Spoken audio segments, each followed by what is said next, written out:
नमस्कार, अंतरात्मा की आवाज़ में आप सभी लोगों का हार्दिक स्वागत है।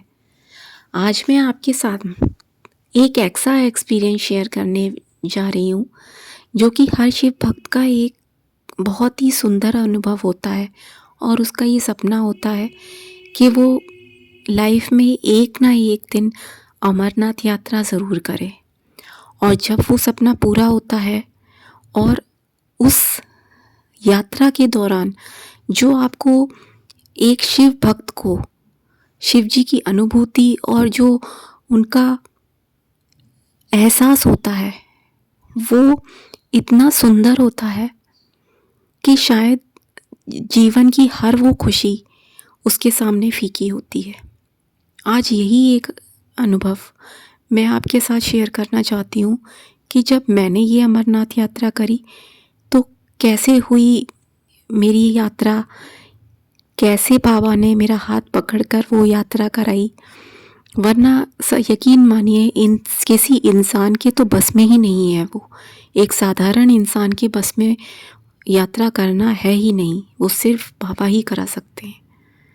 तो चलिए मैं अपनी यात्रा की कहानी आपसे शेयर करती हूँ और आप प्लीज़ वीडियो को पूरा सुनिएगा और अगर अच्छा लगे तो इसे लाइक, शेयर और सब्सक्राइब भी ज़रूर करिएगा।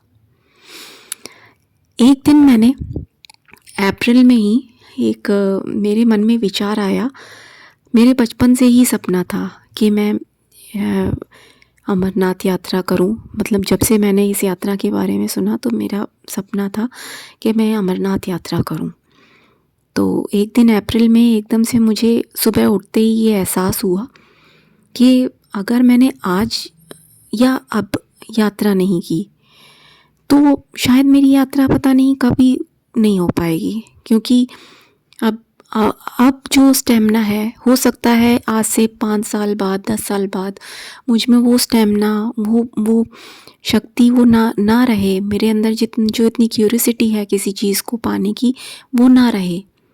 तो अगर मैंने अभी नहीं अगर प्रयास किए यात्रा के लिए तो शायद मेरी यात्रा कभी नहीं हो पाएगी। और मुझे इतना एकदम से मैं उस चीज़ की ये कहिए कि यात्रा को करने के लिए इतनी एक्साइटेड हो गई कि मैंने अपने 1-2 रिलेटिव्स हैं उनसे कहा, लेकिन सभी ने मना कर दिया, क्योंकि सबको लगता था कि वहाँ पर तो बहुत खतरा है और दूसरा वहाँ की यात्रा बहुत कठिन है। तो सभी मना कर देते थे उस यात्रा के लिए। अब मैंने कहा कि अगर कोई नहीं जाएगा तो क्या मेरी यात्रा कभी नहीं होगी। तो फिर मेरे अंदर से आवाज़ आई कि तुम अकेले क्यों नहीं चली जाती। तो सोचिए, वो लड़की जो कभी अकेले जाने के बारे में सोच नहीं सकती, उसने ये बात सोची कि आज मैं अमरनाथ यात्रा अकेले करूँगी अगर कोई नहीं चलेगा तो ये सोच के मैंने अपनी फ्रेंड्स वगैरह से बात की। वो तैयार हुई जैसे तैसे। उनको भी ये यकीन नहीं था कि यात्रा हो ही जाएगी। अब लेकिन वही है ना कि अब शिव भक्त एकदम से मना तो नहीं कर सकता कोई कि नहीं नहीं मुझे नहीं करनी, क्योंकि थोड़ी भी अगर किसी के अंदर श्रद्धा होती है तो उसे एक्साइटमेंट तो बहुत होती है इस बात के लिए कि हाँ, मुझे मेरी अमरनाथ यात्रा पता नहीं कैसी होगी, कब करने को मिलेगी, कैसे होगा एक्सपीरियंस। डर तो लगता है, लेकिन फिर भी सब कुछ छोड़ देते हैं बाबा के ऊपर। तो मैंने वो बात करी तो वो भी मान गई। वो भी मान के आ गई। उसने कहा कि ठीक है, देखते हैं कैसी सिचुएशंस बनती हैं। तो हम लोगों ने प्लानिंग करना शुरू किया। फिर मैंने, अब सबसे बड़ी मुश्किल थी हमारा ऑनलाइन रजिस्ट्रेशन होना, और फिर उसके बाद में कैसे हम लोग फॉर्म वगैरह फिल करेंगे, कैसे मेडिकल सर्टिफिकेट तैयार करेंगे, ये सारी प्रॉब्लम्स थी क्योंकि नॉलेज कुछ नहीं थी। तो ऐसे ही मैंने जैसे तैसे इन्फॉर्मेशन गैदर की, यहाँ वहाँ से पूछा जैसे भी। फिर मतलब कुछ रिलेटिव्स से बात करी तो उन्होंने बताया, और फ्रेंड से भी बात करी तो उन्होंने बताया कि आपको रजिस्ट्रेशन फॉर्म भरना पड़ेगा, और फिर उसके बाद में आपको एक मेडिकल सर्टिफिकेट, आपको मेडिकल भी कराना पड़ेगा। तो जल्दी जल्दी, और जल्दी करिए नहीं तो उसकी डेट निकल जाएगी। तो जल्दी जल्दी हम लोग भागते भागते तुरंत, मतलब ये बहुत जल्दी में हमें करना था ये, तो हम जल्दी जल्दी भागते भागते हमने अपना मेडिकल कराया। बहुत डर लग रहा था कि पता नहीं मेडिकल में पास हो भी पाएंगे या नहीं, क्योंकि कहीं ना कहीं कुछ ना कुछ प्रॉब्लम्स तो रहती हैं, बट लेकिन फिर भी कुछ नहीं, मेडिकल हो गया बाबा के नाम पे, जल्दी जल्दी फटाफट हो गया, और सारी चीज़ें हो गई, फॉर्म जैसे तैसे। ये समझ लीजिए कि कुछ नॉलेज ना होने के बावजूद भी रास्ते ऐसे बनाते गए बाबा कि आपको वो चीज़ मैं जितने आराम से बता रही हूँ वो उतने आराम से मतलब कह पाना बड़ा मुश्किल है, क्योंकि जिस इंसान को नॉलेज होती है वो तो अपने काम फटाफट करा लेता है, लेकिन जिसके लिए नॉलेज नहीं है उसकी मदद भगवान ने कैसे करी ये आप देखिए। तो अपने आप सारी चीज़ें होती गईं, बनते गए, और हर काम होता गया। फिर एट लास्ट फॉर्म भर गया हम लोगों का। तो हम लोग 3 लोग थे, तो फॉर्म भरने के बाद में फिर हम लोगों की टिकट्स के लिए वो आई प्रॉब्लम कि हम लोगों को फर्स्ट का मिला था, तो मतलब मैंने कहा कि एक दिन पहले ही, 1-2 दिन का पहले का कराते हैं, क्योंकि हमें वहाँ पहुँचने में भी टाइम लगेगा। क्योंकि अगर हम मतलब वहाँ ट्रस्ट के ज़रिए जम्मू जाते हैं पहले, और वहाँ से अगर हम लोग टोली में चलेंगे तो हमें बहुत टाइम लगेगा। तो अगर हम लोग ट्राई करते हैं कि हम लोग अकेले अगर वहाँ तक चंदनवाड़ी तक पहुँच जाएं और हम वहाँ से अपनी यात्रा शुरू करें तो शायद जल्दी हो जाएगा। तो मैंने ऐसा ही किया, और मैंने सबको कहा कि हम लोग 2 दिन पहले की टिकट्स कराते हैं। मतलब अगर 1 को हमारी यात्रा शुरू करेंगे ये लोग, तो फिर हम 30 को कराते हैं, जिससे कि यहाँ हम अपने घर से निकलेंगे तो कम से कम 30 की रात को हम चलेंगे दिल्ली से, तो कम से कम हम वहाँ 1 दिन में अपना सब कुछ अपना इंतज़ाम करके और अगले दिन से अपनी यात्रा शुरू कर देंगे। तो ऐसी प्लानिंग करके बड़ा जद्दोजहद से चलिए हमारा कैसे भी फ़्लाइट का वो हुआ। और उसी टाइम पर जो ये पहलगाँव में अटैक हुआ था तो उसकी भी खबरें आ रही थीं। अब इतना डर लगे कि अगर हमने अपने घर पे बता दिया तो हमारी टिकट क्या, मतलब बताने से पहले ही हमारा सब कुछ कैंसिल कर देंगे। तो नहीं बताया। इस बात को हम अपने अंदर रखे रहे कि चलिए ठीक है, सही वक्त आने पर घर वालों को बताएंगे। अब ये खबरें जैसे जैसे वो हुई तो फिर वॉर की सिचुएशन हो गई। अब तो मतलब इतना वो लगने लगा कि पता नहीं क्या होगा, पता नहीं बाबा कभी यात्रा हमारी कराएंगे कि नहीं कराएंगे, क्या मतलब आप सोच नहीं सकते कि कितनी कैसी मनोस्थिति बन गई थी उस वक्त। इतना डर लग रहा था और इतना एक्साइटमेंट भी था कि पहली बार मतलब किसी इंसान का एक समझिए कि सपना था यात्रा करना, और वो पूरा होने जा रहा है, उसमें इतनी हर्डल्स आ रही हैं। तो लेकिन फिर भी मैं रोज़ प्रार्थना करती और यही कहती कि बाबा सब कुछ आप पर ही मैंने छोड़ दिया है, कैसे भी आप रास्ता निकालो। आप तो मुश्किलों में भी रास्ता निकाल लेते हो ना, तो आप रास्ता निकालो। तो अब वॉर भी फिनिश हुआ, टिकट्स कंफर्म हुई। अब टिकट कंफर्म होने के बाद सबसे पहला काम तो ये था कि अपने घर वालों को कैसे मनाया जाए। तो घर की सिचुएशन कुछ इस तरीके की थी कि घर को इतने दिनों तक छोड़ पाना भी पॉसिबल नहीं था। तो इसलिए जब घर वालों से बात करी तो सोचा कि पता नहीं कितना बड़ा ड्रामा होगा और सब लोग बहुत ज़्यादा पैनिक करेंगे। तो लेकिन फिर भी डरते डरते बताना तो था ही। फिर भी मैंने जैसे तैसे बताया। अब रोज़ एक नया वो लगता था कि फिर कोई खबर ना आ जाए वॉर की या कुछ, तो जिससे कि घर वाले जाने से रोक दें। रोज़ उनको कन्वेंस करते, जैसे तैसे वो डेट आ गई जब हमें दिल्ली से और हमारी फ़्लाइट हमें जम्मू कश्मीर पे ड्रॉप करा।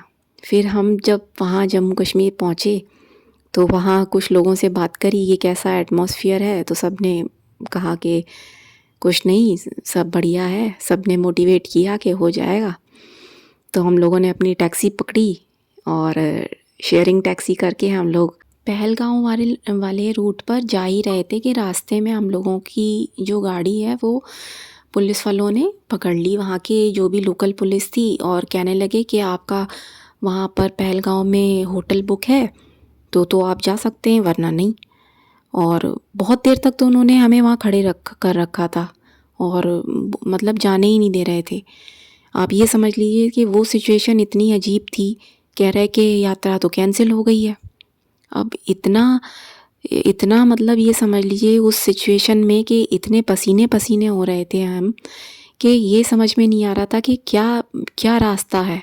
क्योंकि आप सोचिए कि बॉयज़ के लिए कहीं भी जाना आना, किसी सिचुएशन को हैंडल करना बहुत आसान होता है, लेकिन गर्ल्स को अपने घर को मनाकर इतना सब जद्दोजहद करके आना और फिर खाली हाथ जाना, ये समझ लीजिए कि हमारे काटे खून नहीं था। हमें इतना प्रॉब्लम हो रही थी कि अगर यहाँ से आज हम वापस चले गए बिना यात्रा के, तो ये समझ लीजिए कि कहीं ना कहीं वो दिल में इतना तकलीफ़ देती वो बात कि कहीं ऐसा तो नहीं है कि हमारी भक्ति में कोई कमी थी जिसकी वजह से बाबा ने हमें स्वीकार नहीं किया। और ये बात इतनी ज़्यादा घुस जाती मेरे दिल में कि शायद मैं कभी इस चीज़ से उभर नहीं पाती। अब सब ने यही कहना शुरू किया कि मुझसे कि आपको तो बहुत भरोसा था बाबा के ऊपर, आप प्रार्थना करो और कुछ नहीं हो सकता। उस दिन मैंने ये आँख बंद करके बाबा से बस यही मांगा कि बाबा मुझे अपने आप से अलग मत करो, मेरी ये यात्रा पूरी कराओ। और थोड़ी देर बाद पुलिस वाले कहते हैं कि आपको अपना जो बुक कराना है वहाँ पर अपना पहलगाँव में होटल, तो वहाँ पर आप अगर बुकिंग है तो हम आगे आपको जाने देंगे, नहीं तो नहीं जाने देंगे। तो जो हमारे साथ में शेयरिंग टैक्सी में थे तो उन्होंने एक बुकिंग अपनी जल्दी जल्दी ऑनलाइन जो भी कराई और अपना वो कुछ थे, उनके कुछ कॉन्टैक्ट्स वगैरह थे, तो उन्होंने ऑनलाइन जो भी है वो फेक कराई है, रियल थी आई डोंट नो, बट उन्होंने करा लिया है। जैसे तैसे हम लोग वहाँ से निकले बहुत मुश्किल से। फिर उसके बाद में हम जैसे ही बेस कैंप पहुँचे वहाँ पर हमें खबर मिली कि यात्रा तो बंद हो गई है। अब इतना दिमाग ख़राब हो रहा हम लोगों का कि ये भगवान ये क्या हो गया। अब कहते हैं कि एक ट्राई आप लोग कर सकते हो, आप डायरेक्ट चंदनवाड़ी पहुंच जाओ, तो वहाँ से अगर यात्रा हो रही होगी तो आप कर लेना, और अगर वहाँ से नहीं हो रही है तो समझ लो आपको वापस जाना पड़ेगा। अब इतना ज़्यादा टेंशन हो रही थी, इतनी ज़्यादा कि इतनी मुश्किलों से तो यहाँ तक पहुँचे हैं, अगर यहाँ से हम बिना यात्रा करे चले गए तो सच में ये तो मेरे लिए बहुत ही, आप ये समझ लो कि मोटिवेटिंग बात होती कि अब क्या ही करें भगवान, आप ही रक्षा करो बस।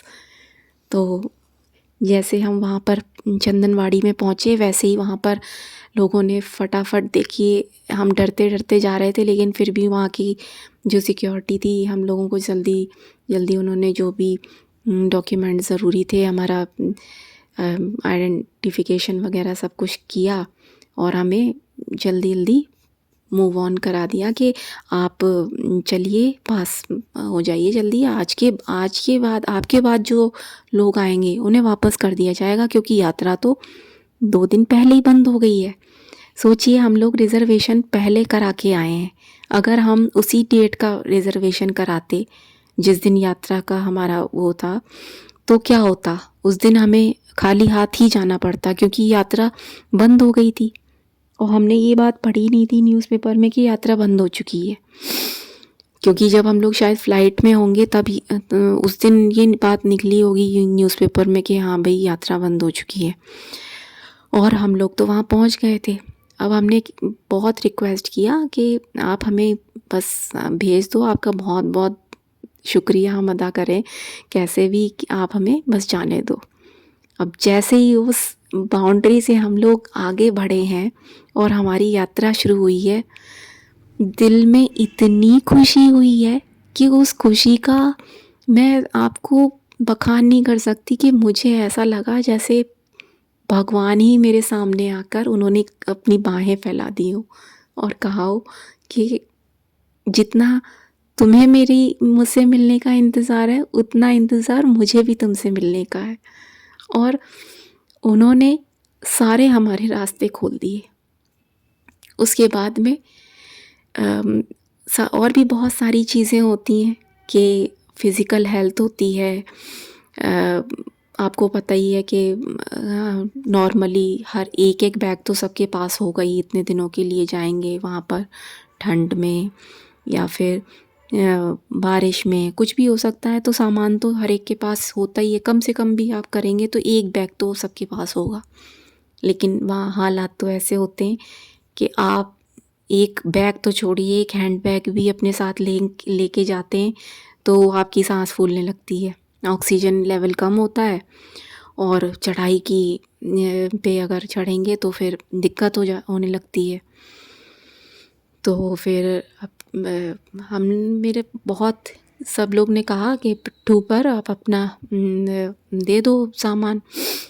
तो मैंने कहा कि मुझे नहीं अच्छा लगता कि मैं अपना सामान किसी पे ला दूँ, बट फिर जब मुझे लगा कि चला ही नहीं जा रहा मुझसे, और अगर इन लोगों को अपना सामान देंगे तो पिट्ठू के रूप में वो जानवर नहीं, वो लोग ही थे जो कि वहाँ पर आपके बैग पकड़कर ऊपर तक पहुँचा देते हैं।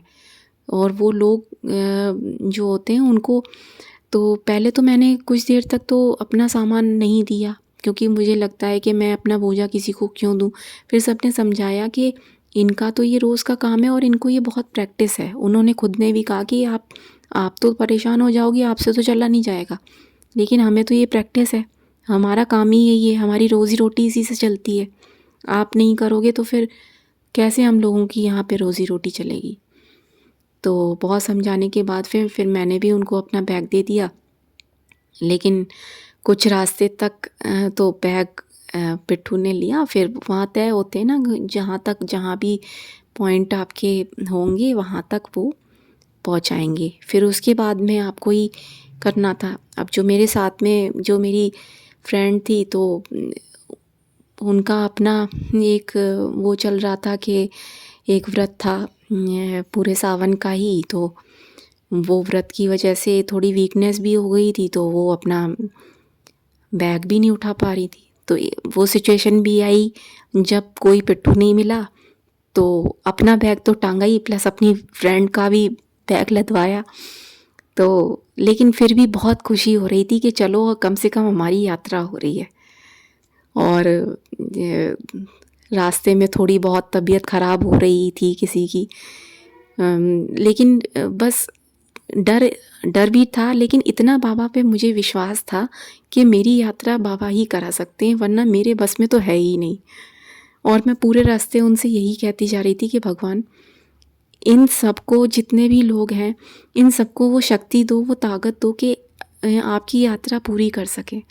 क्योंकि जब पिट्ठू नहीं मिल रहा था और बैग अपने टांग कर लाद कर लोग चल नहीं पा रहे थे हम लोग साथ के, तब बहुत ज़्यादा टिपिकल सिचुएशन हो रही थी, क्योंकि रात हो रही थी और हमें कम से कम शेषनाग तक तो वहाँ पहुँचना ही था, क्योंकि वहीं पर हमारा फर्स्ट डे मतलब रुकने का था। तो सोचिए हमने अपनी यात्रा 2 दिन पहले ही शुरू कर दी थी। शुरू तो 1 को होनी थी, लेकिन हमारी यात्रा शुरू हो गई थी 30 तारीख को ही।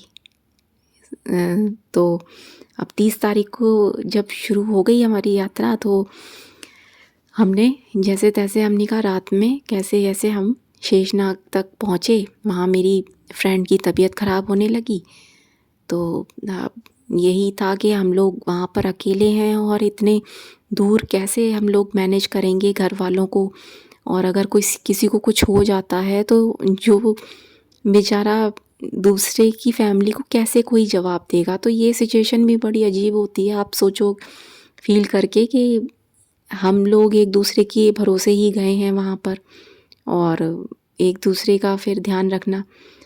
लेकिन कुछ नहीं, बाबा ने मदद करी और अगले दिन से फ्रेश हो गए। अब हमारे दूसरे दिन की जो यात्रा थी वो थी पंचतरणी के लिए। हमें शेषनाग से पंचतरणी पहुंचना था और वहाँ से भी 3-4 किलोमीटर गुफा थी जो हमें बाबा की जो अमरनाथ गुफा हमें देखनी थी, दर्शन करने थे। तो वो गुफा भी बहुत दूर थी। लेकिन कहने को तो ये रास्ता ऑन डॉक्यूमेंट्स बताते हैं सिर्फ 32 किलोमीटर का, लेकिन ये कम से कम यहाँ दूरी पड़ती होगी आपको 40 किलोमीटर, और पूरा आप लौट वौट के काफ़ी पड़ जाता है ये। तो आप ये सोचिए कि हमने शेषनाग वाली जो यात्रा थी वो हमने आधे दिन में कंप्लीट की थी, और क्योंकि इसमें पूरा दिन लगता है। और पंचतरणी के बाद में अगर आप 12-1 बजे तक पहुंच जाते हैं पंचतरणी तो वो आपको आगे जाने देते हैं, वरना आपको आगे नहीं जाने देते हैं और वो वहीं रोक लेते हैं। तो अब हम लोगों को जैसे भी हमने यात्रा शुरू करी, और उस दिन मेरा फास्ट भी था, तो वहाँ भंडारे वैसे तो लगे होते हैं अच्छे, लेकिन क्योंकि यात्रा तो पहले ही कैंसिल हो गई थी तो इसलिए कम मिले थे, लेकिन फिर भी ठीक मतलब हो गया था हम लोगों का इंतज़ाम। तो हमने अपनी यात्रा शुरू करी, और जो हमें 12 बजे क्रॉस करनी थी, हमें अपना वो पंचतरणी तक पहुंचना था 2 बजे तक, वो हम 12 बजे तक ही पहुंच गए। और हमने जल्दी जल्दी वहाँ से यात्रा अपनी कंप्लीट करके हम 4 बजे करीब गुफा पर पहुँचे दर्शन के लिए। और वो जो गुफा पे हम लोगों को सामने दर्शन मतलब हो रहे हैं सामने, लेकिन वो जो डिस्टेंस कवर करना इतना मुश्किल पड़ गया, वो सीढ़ियाँ चढ़ना, और मतलब इतनी परीक्षा लेते हैं भगवान आपकी उस वक्त, जब आप ये सोचते हो कि नहीं अब तो हो गया। क्योंकि पूरे रास्ते सिर्फ उन्होंने ही, उनका ही आप जैसे ही हर एक पर्वत में उनकी अनुभूति होती जाएगी, आपको ऐसा लगेगा कि आप वही आपके साथ चल रहे हैं और वही आपका हाथ पकड़ के बस आपकी यात्रा करा रहे हैं। क्योंकि इतनी मुश्किल में भी आपको जब आनंद आता है ना, तो वो ही ईश्वरी शक्ति होती है वो। और यही हम लोगों ने वहाँ पर महसूस किया कि इतने कष्ट के बावजूद भी हमें इतना अच्छा लग रहा था कि बस ये आप जब जाएंगे तभी आपको एहसास होगा। तो वहाँ पर पहुँचे और चला ही नहीं जा रहा था। वहाँ पर हम लोगों ने अपने जैसे भी अपने बैग वगैरह, और वो सीढ़ियाँ चढ़ना मुश्किल हो गया। फिर सीढ़ियों चढ़ के जैसे ही हम लोगों ने वहाँ पवित्र गुफा के दर्शन करे, फिर थोड़ी शक्ति दी बाबा ने और हम आए। अब क्या था कि वहाँ रात में रुकने का कुछ भी नहीं था, तो हमें बालटाल के रास्ते से दोबारा वापस जाना था। और बालटाल वाले रास्ते की एक ख़ास बात है कि वो रास्ता छोटा तो है लेकिन बहुत टफ़ है, और टफ़ होने के साथ साथ वहाँ पर नाइट स्टे का कोई इंतज़ाम नहीं है। अब अगर कोई इंतज़ाम नहीं है, हमें वहाँ पर 5-6 तो बज ही गए, तो ये समझिए हमें एट एनी कॉस्ट मतलब 10 बजे तक हमें बालटाल वापस जाना है, हमें अपनी यात्रा ख़त्म करनी है। अब इतनी थकावट हो रही थी, पैरों में इतना दर्द हो रहा था, सोचा कैसे वापस जाएंगे। वापस उतरना बड़ा मुश्किल पड़ गया, लेकिन एट लास्ट हम लोग 9-10 बजे तक सारी परेशानियों के साथ बाबा का नाम लेते हुए उतर गए। आप ये समझ लिए एक दिन में कम से कम हमने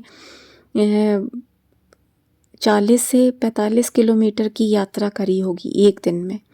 क्योंकि जाना और फिर वापस आना, और उन लोगों के लिए जो कि कोई ज़्यादा अच्छे एथलीट नहीं थे, तो करी, और पर वो भगवान की कृपा से बस हो गई। इस बात की हमें खुशी थी कि हो गई। रात में वहाँ पर फिर यही था कि आपको कैंप में रुकने के लिए टेंट नहीं मिल रहा था, तो फिर वहाँ थोड़ी दूरी पे हम लोगों को टेंट के लिए बड़ी लंबी लाइन, लेकिन वहाँ भी भगवान ने मदद करी और लाइन में ना लग के हमें टेंट मिला, और हम टेंट में बालटाल में रुक के फिर अगले दिन हम लोग वापस श्रीनगर में आए। और जो दिन हम लोगों के यात्रा के लिए हमने वो करे थे कि डिसाइड, वो जब हमने यात्रा शुरू करी थी तो सब लोग ये कह रहे थे कि ये जो दिन आप 2-3 दिन का वो लेके आए हो, क्योंकि हमने लौटने की टिकट्स भी पहले से करा ली थी। अब जब पहले से करा ली थी तो हमें जल्दी जल्दी अपनी यात्रा कंप्लीट करनी थी 3 दिन के अंदर, लेकिन भगवान की कृपा देखिए, हमारे 3 दिन के नहीं 1.5 दिन में हमारी यात्रा कंप्लीट हो गई। और बाकी का जो दिन बचा, हमारा कश्मीर घूमने का बिल्कुल भी प्लान नहीं था, लेकिन फिर भी श्रीनगर भगवान ने हम लोगों को एक गिफ्ट के तौर पर हमें घुमाया। और यकीन मानिए कि उसे पृथ्वी का स्वर्ग ऐसे नहीं कहा गया, वो बहुत खूबसूरत है। वहाँ पर आप जब जाओगे तो जो अमरनाथ का एक्सपीरियंस है वो तो है ही। आप जब वहाँ श्रीनगर में डल झील और भी इतने सारे सुंदर सुंदर पार्क हैं वहाँ पर, बहुत ही सुंदर है, तो वहाँ आप जाओ तो देखना कि बहुत ही खूबसूरत जगह है वो। तो ये करते हुए मेरी यात्रा कंप्लीट हुई, और मैं तो सिर्फ़ और सिर्फ इतना ही कहूँगी कि हमारे बस में ये यात्रा करना नहीं होता, सिर्फ बाबा ही हमारा हाथ पकड़ के कराते हैं। तो कभी अगर आपको मौका मिले तो आप ये यात्रा ज़रूर करना, क्योंकि ज़िंदगी में जब आप उस रास्ते पे चलते हो तब आपको किस रूप में कहाँ बाबा मिल जाए ये कोई नहीं बता सकता, ये तो सिर्फ आपका दिल ही जानता है। और जो लोग ये यात्रा करके आए हैं उन्हें कहीं ना कहीं ये एहसास ज़रूर होगा कि ये यात्रा सिर्फ बाबा ही कराते हैं, वरना इंसान के बस में नहीं है। तो कमेंट करके ज़रूर बताइएगा कि कितने लोगों ने ये यात्रा की और ये महसूस किया कि हाँ, ये यात्रा भगवान ही कराते हैं। तो हमेशा भगवान पे भरोसा रखिए, और आपके सपनों को पूरा करने की ज़िम्मेदारी तो उन्हीं पर है और वो ही करेंगे, इसलिए उन पर अपना विश्वास बनाए रखिए। और इतनी मुश्किलों के साथ जब उन्होंने यात्रा मेरी करा दी तो आपकी भी ज़रूर होगी। अगली बार अगर जो लोग नहीं गए हैं वो एक बार ज़रूर जाएं, क्योंकि ये आपकी लाइफ की बेस्ट ट्रिप होने वाली है। और ट्रिप नहीं, ये समझिए कि ये आध्यात्मिक यात्रा हर इंसान को करनी ही चाहिए, क्योंकि इसके जो दिव्य अनुभव होते हैं वो सिर्फ आपका दिल जानता है कि कितने खूबसूरत होते हैं।